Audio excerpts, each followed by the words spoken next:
So what is hyperspace, and how exactly does it work? Well, maybe we don't know exactly, but I think we have a pretty good idea. So stick around for some nerd talk, and we're going to talk about how hyperspace works in Star Wars. Reimagine Star Wars. It's time to engage your reimagination. Reimagine with us by subscribing and clicking that bell button.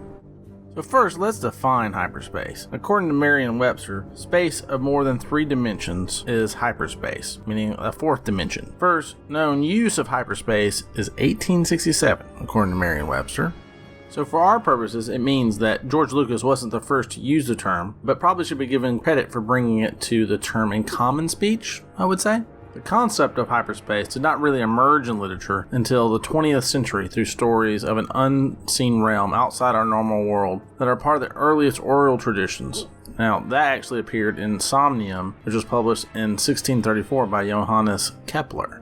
Basically, the idea is this, that hyperspace has a very rich literary history. Hyperspace travel became widespread in science fiction because of the perceived limitations of faster-than-light travel in ordinary space. In E. Smith's Gray Lensman in 1939, a fifth-order drive allows travel to anywhere in the universe, while hyperspace weapons are used to attack spaceships. In Nelson Bond's The Scientific Pioneer Returns, the hyperspace concept is described, and Isaac Asimov's Foundation series, first published between 1942 and 1944 in Astounding, featured a galactic empire traversed through hyperspace. Asimov's short story Little Lost Robot in 1947 features a hyperatomic drive shortened to hyperdrive and observes the fooling around with hyperspace isn't fun.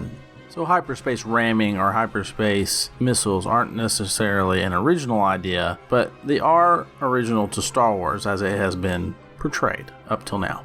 So StarWars.com defines hyperdrive. Hyperdrives allow starships to travel faster than light speed, crossing space through the alternate dimension of hyperspace. Large objects in normal space cast mass shadows in hyperspace, so hyperspace jumps must be precisely calculated to avoid collisions.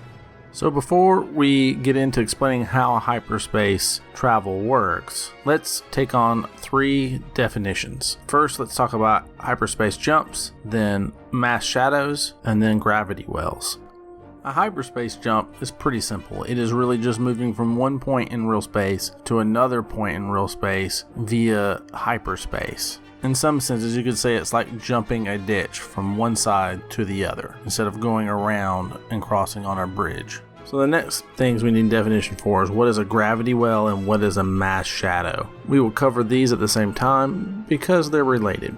A gravity well or gravitational well is a conceptual model of the gravitational field surrounding a body in space. The more massive the body, the deeper and more extensive the gravity well associated with it. A gravity well is the pull of gravity that a larger body in space exerts. The larger the body, the more mass, more of a gravity well it has. The sun has a large or deep gravity well. Asteroids and small moons have much shallower gravity wells.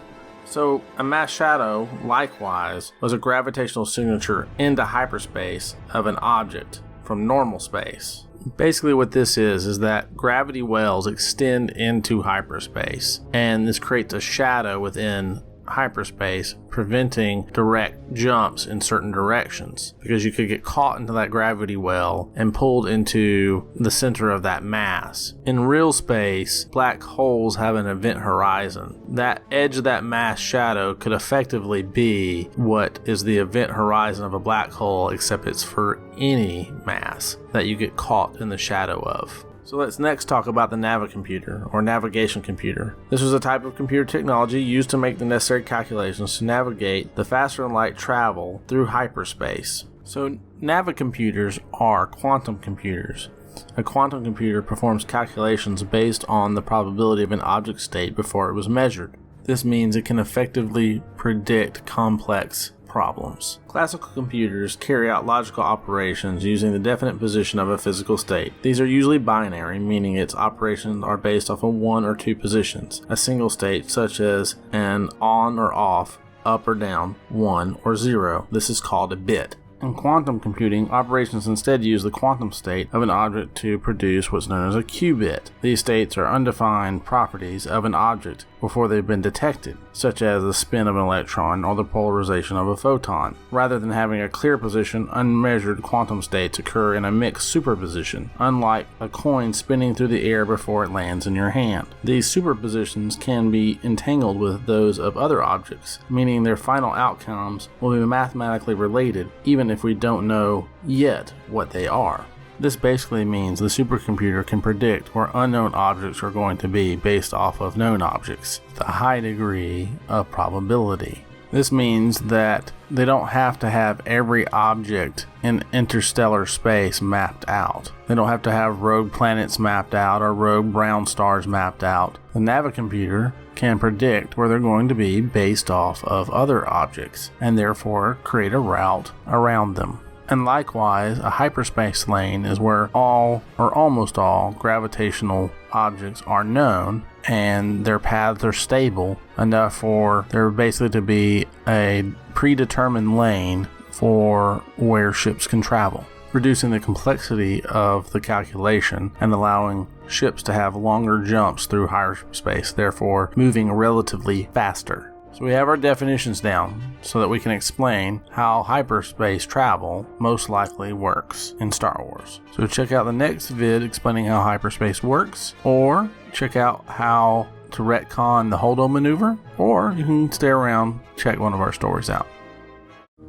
Don't forget to subscribe. Like he said, don't forget to like, share, and subscribe if you want to see more.